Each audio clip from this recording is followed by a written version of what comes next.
দেখেন একটা ভিডিও, কত বড় বেয়াদব হলে হুজুরের সাথে এরকম ধরনের বেয়াদবি করতে পারে। উনি একজন বিএনপির নেতা।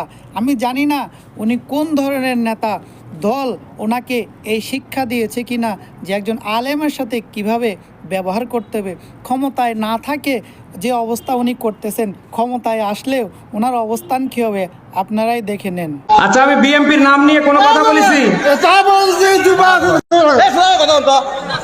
আপনি কাকে আমি কি বিএনপির নাম নিয়ে কথা বলেছি?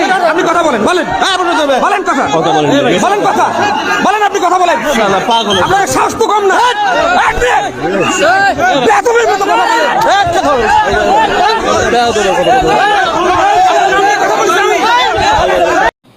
আমি বিএনপির নীতি নির্ধারক যারা আছে তাদের প্রতি জোর দাবি জানাচ্ছি, এ সমস্ত লোককে দলে রেখে দলকে নষ্ট করবেন না।